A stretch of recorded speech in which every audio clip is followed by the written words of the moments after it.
प्रशिक्षणार्थियों, आप पढ़ रहे हैं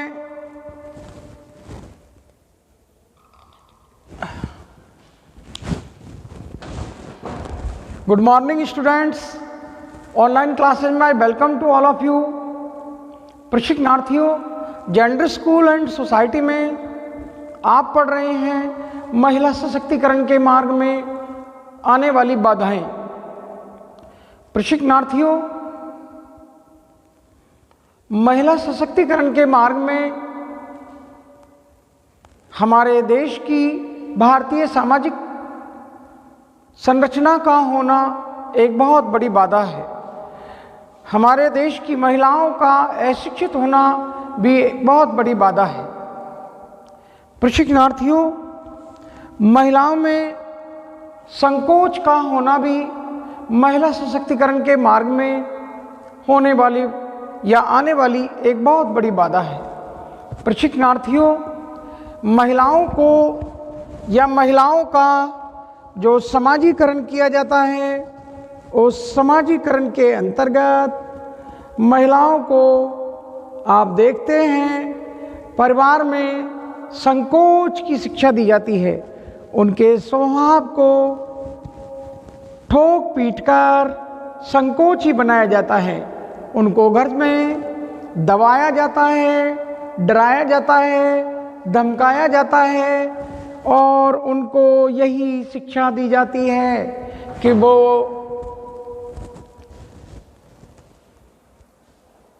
मुंह फट ना बने।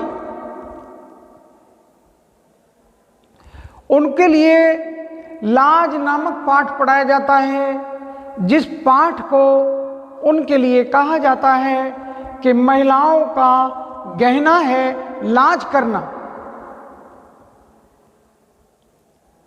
ये लाज, ये संकोच, ये डर, ये दहशत, ये डराना, ये धमकाना, घर में अंदर, घर की चार दीवारी के अंदर कैद करना, पर्दे में रखना, खेलने कूदने के ऊपर पाबंदी, लड़कों के साथ बात करने पर पाबंदी। इस प्रकार बालिकाओं का समाजीकरण किया जाता है और बड़े होकर उन महिलाओं का स्वभाव, उनकी आदतें,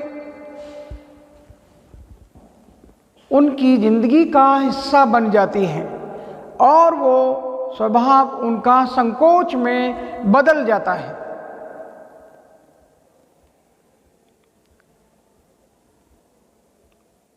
महिलाओं को शर्मदार, शर्म और हया में रहने के लिए निर्देशित किया जाता है, पाबंद किया जाता है।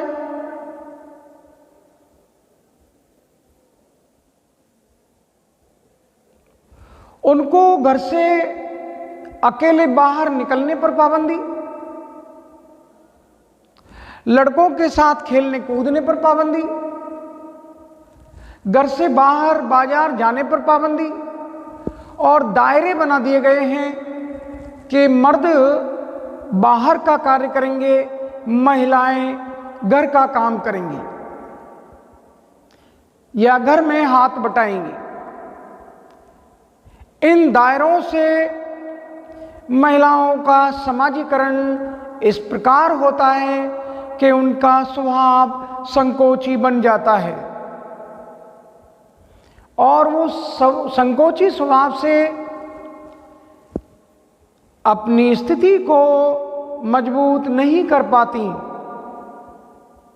घर से बाहर निकलने में संकोच, पुरुषों से बात करने में संकोच, कोई भी निर्णय लेने में संकोच,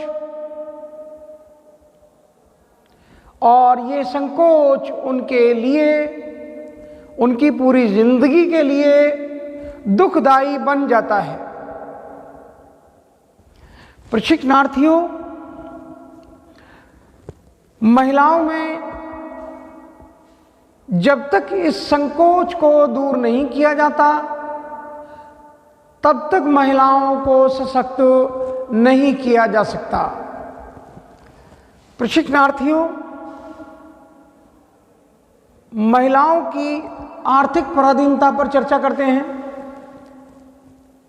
महिलाएं जब छोटी होती हैं तो अपने पिता के आगे अपनी आर्थिक हितों को, आर्थिक ज़रूरतों को पूरा करने के लिए अपने पिता के आगे हाथ फैलाती हैं, और जब उनका विवाह हो जाता है तो वो अपनी आर्थिक ज़रूरतों को पूरा करने के लिए आप देखते हैं पुरुष के सामने उसको 1000 बार, पति के सामने उसको सैकड़ों बार, 1000 बार हाथ फैलाने पड़ते हैं, तब जाकर उसकी वो फरमाइश या उसकी इच्छा पूरी की जाती है।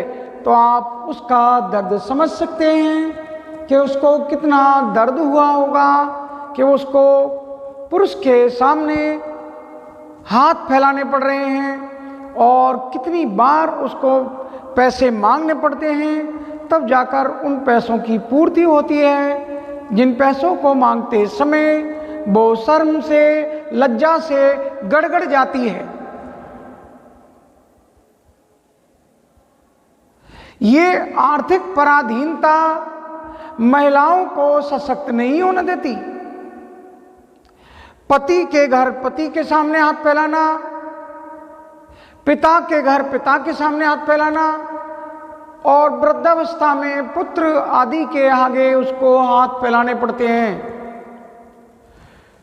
तो हमारे देश की महिलाओं की ये आर्थिक पराधीनता महिलाओं को सशक्त नहीं होने देती। यह महिला सशक्तिकरण के मार्ग में एक बहुत बड़ी बाधा है। प्रशिक्षणार्थियों,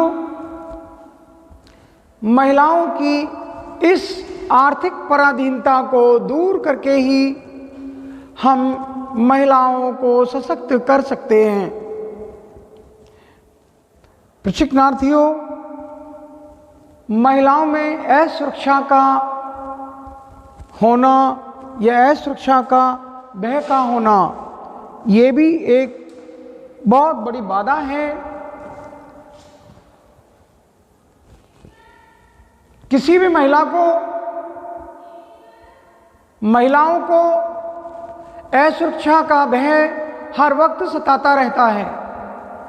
प्रशिक्षणार्थियों, ये भय महिलाओं के लिए उसके समाजीकरण से मिला है।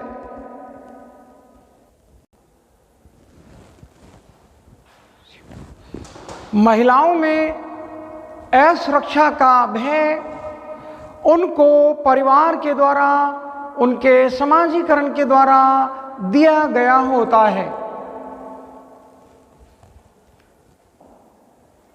हर वक्त परिवारजनों के द्वारा उनको टोकना, उनको रोकना, घर की 4 दीवारी में कैद करना, इस प्रकार से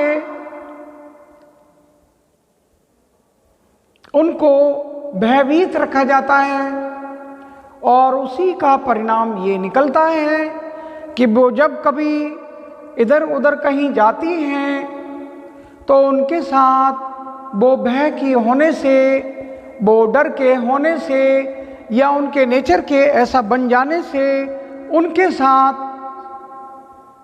दुर्व्यवहार या उनका उत्पीड़न, छेड़छाड़ हो जाती है, क्योंकि परिवारजनों ने उनको इस प्रकार की तालीम दी थी, इस प्रकार का माहौल दिया था, इस प्रकार का वातावरण दिया था, जिससे वो अपनी सुरक्षा कर पाने में खुद को असमर्थ महसूस कर रही होती हैं। काश परिवारजनों ने उनको भयभीत ना किया होता, उनको प्रारंभ से ही वो छूट, वो आज़ादी, वो संस्कार मिले होते तो वो पुरुषों का मुकाबला करने में अपने आप को सक्षम कर पाती। वो मुकाबला इसलिए नहीं कर पा रही हैं, वो छेड़छाड़ का, यौन उत्पीड़न का, दुर्व्यवहार का, बलात्कार का शिकार इसलिए हुई हैं कि वो आत्मरक्षा के लिए तैयार नहीं हैं। वो झिझकती हैं, डरती हैं, सहमती हैं, घर वाले हमको ही दोषी ठहराएंगे, आप ही की गलती ठहराएंगे। इसलिए वो असुरक्षा का जो वातावरण उनको निर्मित किया गया है, तो उससे परिवारीजन भी ये समझते हैं कि अगर हमारी बेटी अकेली गई तो उसके साथ बुरा हो सकता है। तो इस प्रकार का जो असुरक्षा का भय है, ये भी महिलाओं के मार्ग में, वो महिला सशक्तिकरण के मार्ग में एक बहुत बड़ी बाधा है। प्रशिक्षणार्थियों, ये असुरक्षा का जो भय है, ये महिलाओं से निकाला जाना चाहिए, तब महिलाएं सशक्त हो पाएंगी।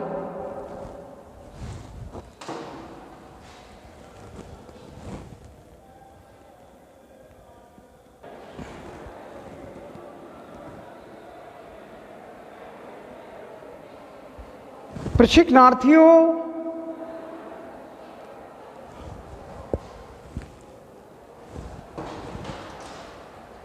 महिलाओं में इस असुरक्षा के वातावरण को दूर करके ही हम महिलाओं को सशक्त कर सकते हैं। दूषित राजनीतिक वातावरण, पहले तो महिलाएं राजनीति में नहीं जाती, और अगर चली भी जाती हैं तो हमारे समाज के लोगों के द्वारा उन महिलाओं को हीन माना जाता है, हेय दृष्टि से देखा जाता है, क्योंकि हमारे देश की राजनीति का राजनीतिक वातावरण इस प्रकार का है कि महिलाओं को राजनेताओं के द्वारा या राजनीतिक दलों के द्वारा यूज एंड थ्रो, अर्थात उनको यूज किया जाता है और उनका कोई काम बनने नहीं दिया जाता। राजनेता महिलाओं का इस्तेमाल करते हैं और उन महिलाओं को उच्च पदों से या टिकट मिलते वक्त दूर कर दिया जाता है, उच्च पदों से वंचित कर दिया जाता है। उनको टिकट देते समय पार्टी के लोग ये जानते हैं कि अगर महिलाओं को पार्टी का टिकट दिया गया तो उनका टिकट पिट जाएगा, और वो टिकट के पिटने की वजह से महिलाओं को पार्टी के टिकट देने में झिझकते हैं, हिचकते हैं, संकोच करते हैं, वो टिकट नहीं देते। सिर्फ राजनीतिक माहौल इस प्रकार का है जहां महिलाओं के लिए ये राजनीतिक क्षेत्र, ये राजनीतिक पार्टियां, ये राजनीतिक दल अच्छे नहीं हैं। वहां महिलाओं का शारीरिक शोषण भी होता है और महिलाओं को उनके पदों से, उनके अधिकारों से वंचित भी कर दिया जाता है। इसलिए महिलाएं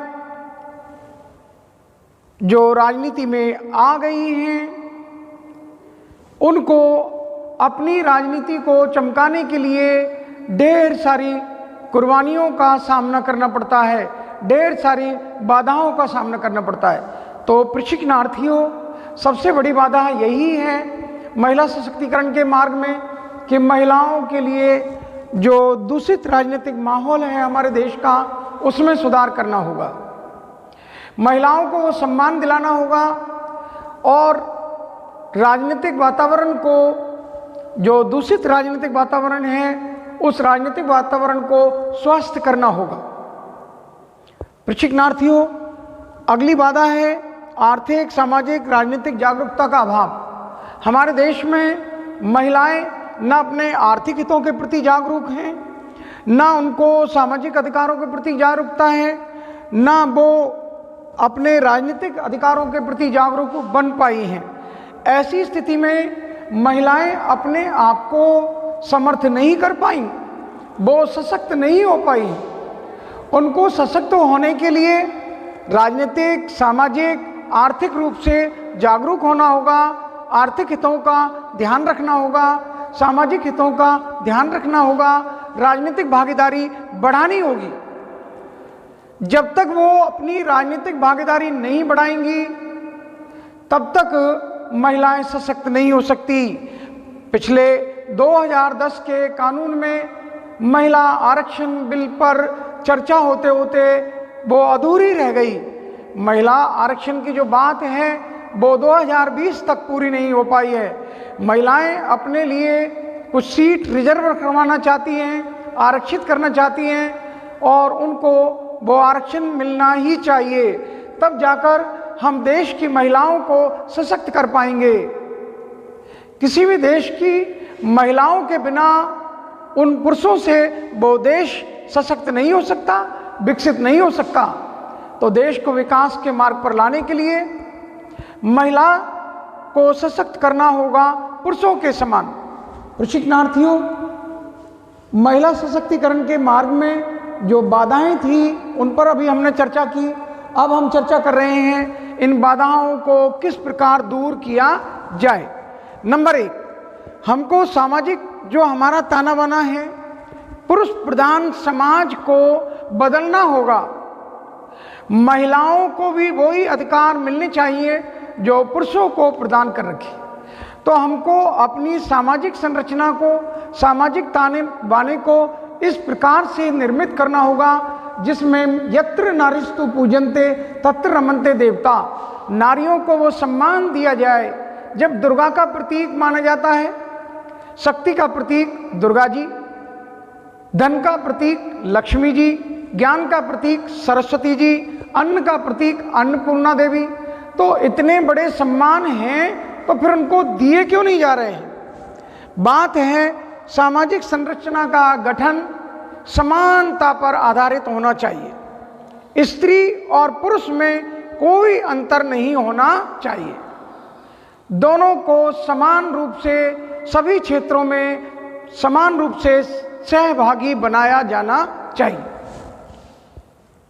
महिलाओं को आर्थिक रूप से आत्मनिर्भर बनना होगा जिससे कि वो उनमें निर्भीकता आए, साहस आए। जब उनकी पैसा हो, ऐसी कहावत है कि जब आपके माना कि खुदा नहीं है पैसा, कसम खुदा की खुदा से कम नहीं है पैसा, ईसा पीर न मूसा पीर, सबसे बड़ा है पैसा पीर। और तो और लोगों ने ये भी कह दिया कि बाप बड़ा ना भैया, सबसे बड़ा रुपया। दुनिया में दो ही बड़े, दामोदर और दाम, दामोदर बैठे रहें, दाम करें सब काम। जिस दिन महिलाओं के पास पैसा आ जाएगा, वो किसी पुरुष के सामने, कोई पिता के सामने, पति के सामने, पुत्र के सामने हाथ नहीं फैलाएगी। और जब वो हाथ नहीं फैलाएगी तो आत्मनिर्भर बन जाएगी, निर्भीकता उसमें आ जाएगी। और हम यही चाहते हैं, लेखक यही चाहता है कि महिलाएं निर्भीक हो जाएं, किसी से डरे नहीं, उनमें वो साहस आ जाए जो उनके पास है।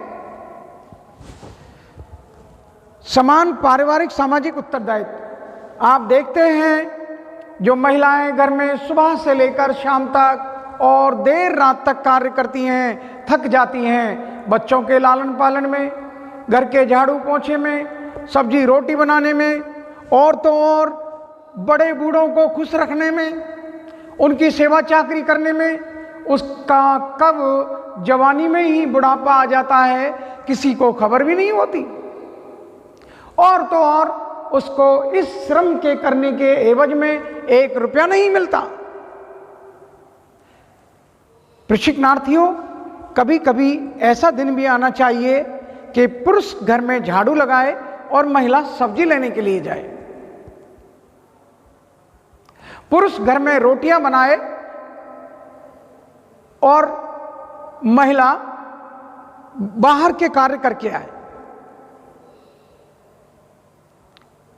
पुरुष कभी कभी तो कर लें, तो जब स्त्री और पुरुष अपने पारिवारिक, अपने सामाजिक उत्तरदायित्वों को निभाने के लिए एक साथ मिल खड़े होंगे, महिलाएं सशक्त हो जाएंगी। घर में कोई धार्मिक संस्कार हो, महिलाएं बढ़ चढ़ कर हिस्सा लेती। घर में कोई तीज त्योहार हो, महिलाएं उसमें हिस्सा लेंगी। कोई व्रत धरना हो, कोई पूजा करवानी हो, महिलाएं कार्य करेंगी। मेहमान आ गए हैं, महिलाएं कार्य करेंगी। सारे उत्तरदायित्व महिलाओं को सौंप दिए जाते हैं, पुरुषों को क्यों नहीं? तो जिस दिन स्त्री और पुरुष मिलकर कार्य करेंगे, पारिवारिक कार्य, सामाजिक कार्य, मैं समझता हूं महिलाएं सशक्त हो जाएंगी। भेदभाव रहित शिक्षा। आपके घर में बेटा है तो उसको ऑक्सफोर्ड में पढ़ाया जाता है, कैलिफोर्निया में पढ़ाया जाता है, चेकोस्लोवाकिया भेजा जाता है, रसिया भेजा जाता है, ब्रिटेन पढ़ने भेजा जाता है, लंदन पढ़ने के लिए जा रहा है बेटा। और बेटी है तो उसको कोई सरकारी स्कूल ढूंढा जाता है, उसमें भर्ती करा दिया जाता है। और तो और छोटी उम्र में 9वीं 10वीं क्लास पास करते करते उसकी पढ़ाई छुड़ा ली जाती है और उसका बाल विवाह कर दिया जाता है। प्रशिक्षणार्थियों, जब तक देश की महिलाओं को पुरुषों के समान शिक्षा नहीं दी जाएगी या बेटा बेटी में अंतर मिटाकर शिक्षा दी जाए, तब ही हम उन महिलाओं को मजबूत कर पाएंगे। लड़के और लड़की को समान शिक्षा दी जाए। आप अपने बेटे को डॉक्टर बनाना चाहते हैं और बेटा आपका मरीज बनना चाहता है। आपकी बेटी डॉक्टर है ऑलरेडी, लेकिन आप उसको मरीज बना देते हैं। प्लीज आपको क्या काम करना है? स्त्री और पुरुष, बेटा और बेटी, लड़का और लड़की, दोनों को समान रूप से शिक्षा दिलवानी होगी, तब हम महिलाओं को सशक्त कर पाएंगे। प्रशिक्षणार्थियों, हीन भावना जो महिलाओं में घर कर गई है, वो देखती हैं कि भैया है अच्छा भोजन करेगा, भैया है, बेटा है तो अच्छी शिक्षा लेगा, बेटा है तो अच्छे उसको खिलौने दिए जाएंगे, बेटा है तो अच्छी उसको खेल सामग्री दी जाएगी, बेटा है तो उसको सब अच्छे अच्छे वस्त्र पहनाए जाएंगे, बेटा है तो घूमने भी जाएगा, कब आएगा कब जाएगा कोई नहीं पूछता। प्रशिक्षणार्थियों, इससे लड़कियां भगवान से, ईश्वर से, खुदा से, मालिक से ये दुआ करती हैं, प्रार्थना करती हैं कि अगले जन्म में हमको बिटिया मत बनाना, अगले जन्म में हमको बेटी मत बनाना। भाई की मौज लग रही है। लड़कियों को ये शिक्षा दी जाती है कि वो पुरुषों के बाद भोजन करेंगी, पुरुषों का बचा कुचा भोजन करेंगी। ये शिक्षा, ये व्यवस्था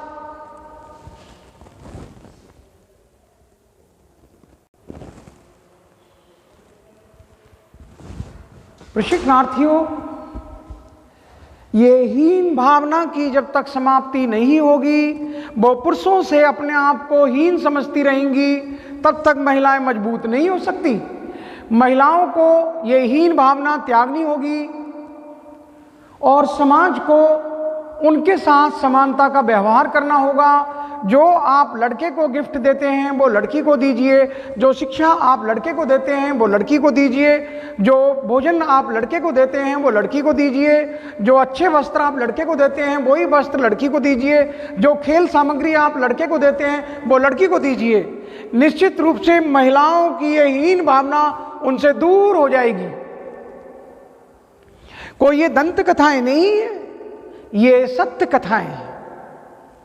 प्रशिक्षणार्थियों, नैतिक सामाजिक मूल्यों को बढ़ावा देना होगा।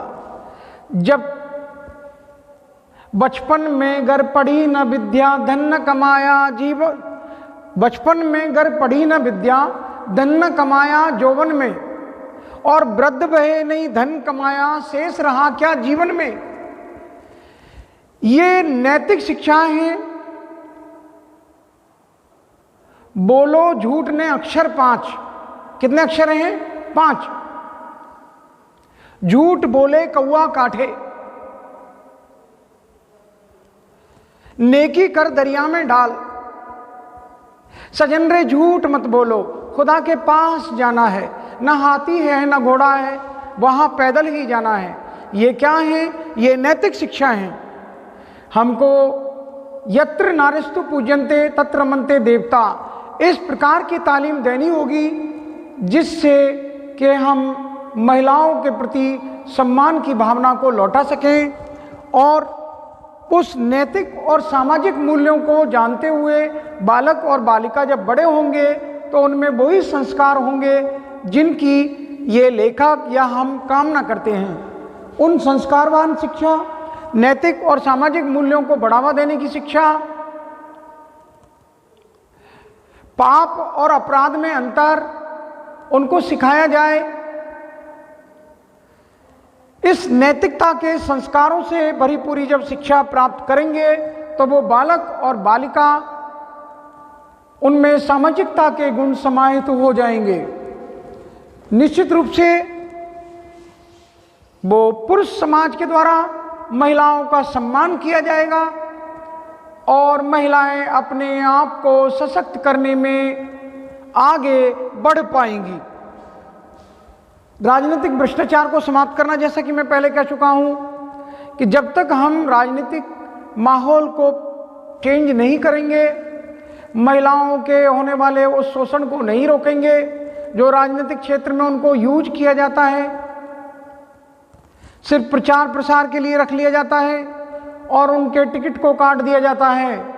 इस प्रकार हमको राजनीतिक भ्रष्टाचार को मिटाना होगा और हम महिलाओं को सशक्त कर पाएंगे।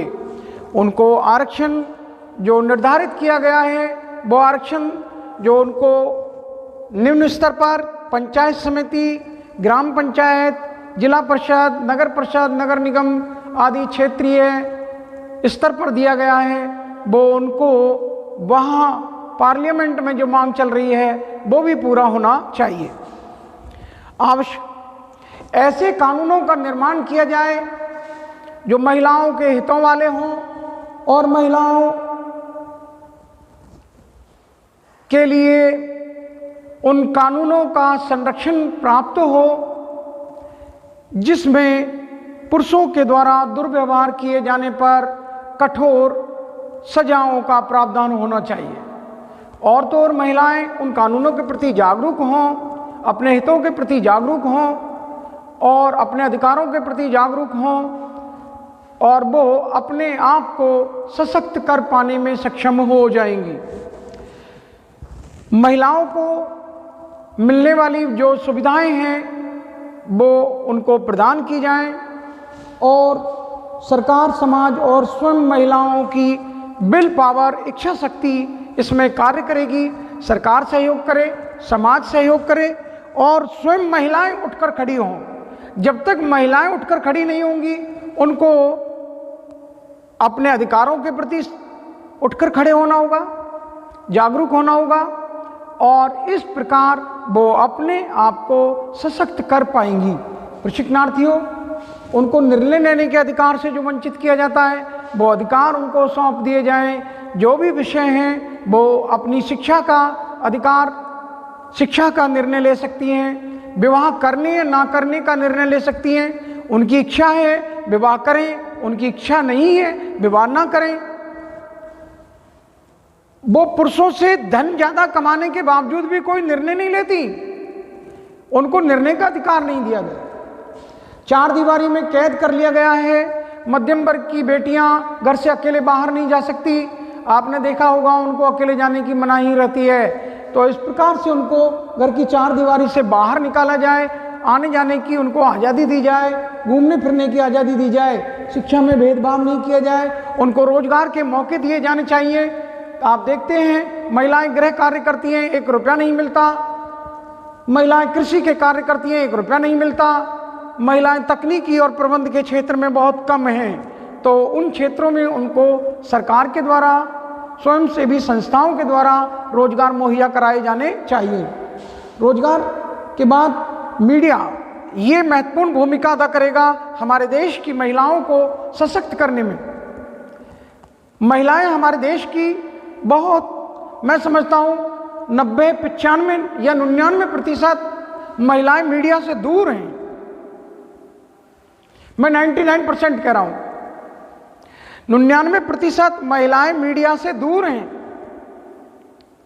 जब तक महिलाएं मीडिया से दूर रहेंगी वो अपने आप को सशक्त नहीं कर सकती। महिलाओं को मीडिया से दूर जो रखा गया है वो दूरी उनको दूर करनी होगी। वो मीडिया से जुड़ें और मीडिया में अपनी बात रखने, अपने जज्बात रखें, अपने विचार रखें, अपने अधिकारों की मांग करें। निश्चित रूप से महिलाएं सशक्त हो जाएंगी। घरेलू हिंसा में आप देखते हैं भारत में हर 5 में से 2 महिलाएं घरेलू हिंसा की शिकार हैं। बताइए, भारत में 5 महिलाओं की संख्या खड़ी कर दीजिए, उनमें से 2 महिलाएं ऐसी हैं जो घरेलू हिंसा की शिकार हैं। प्रशिक्षणार्थियों, घरेलू हिंसा अधिनियम रोकने के लिए 2005 निर्मित किया गया है, लेकिन उसकी पालना में, उसकी क्रियान्विति में स्वयं महिलाओं की भूमिका नगण्य है। वो नहीं चाहती कोर्ट कचहरी के चक्कर लगाना, वो कानून से डरती हैं। कानून उनकी मदद के लिए तैयार है और उसके बावजूद वो कानून का सहारा लेना उचित नहीं समझती। प्रशिक्षणार्थियों, तो घरेलू हिंसा को भी रोका जाए और निश्चित रूप से महिलाओं को आज़ादी दी जाए घर से बाहर काम करने की। उनकी इच्छा हो अपने देश में काम करें, उनकी इच्छा है विदेश में काम करें। इस प्रकार की आज़ादी जिस दिन महिलाओं को मिल जाएगी, महिलाएं सशक्त हो जाएंगी। निर्णय लेने की आज़ादी, उनको किसी भी विषय में निर्णय का पूरा अधिकार दिया जाए। संसाधनों पर उनके भी नियंत्रण होने चाहिए। जो आर्थिक भौतिक संसाधनों पर पुरुषों के नियंत्रण हैं, उसी प्रकार महिलाओं को भी नियंत्रण प्रदान किए जाने चाहिए। प्रशिक्षणार्थियों, प्रताड़ना और घरेलू हिंसा से उनको छुटकारा दिलाया जाए और इसके लिए कठोर कानूनों का जो निर्माण हो चुका है, उसकी पालना के लिए महिलाओं को, उनकी भागीदारी को बढ़ाया जाए, उनको सक्रिय किया जाए। निश्चित रूप से हमारे देश की महिलाएं सशक्त हो जाएंगी। मैं समझता हूँ मेरा ये छोटा सा पाठ आपके समझ में जरूर आया होगा। प्रशिक्षणार्थियों, कहीं कोई बात रह जाती है, पूछ लीजिए। आपके समझ में नहीं आता है, पूछ लीजिए। प्रशिक्षणार्थियों, मैं यहीं पर अपनी वाणी को विराम देता हूं। आपके लिए धन्यवाद ज्ञापित करता हूं। Thank to all of you.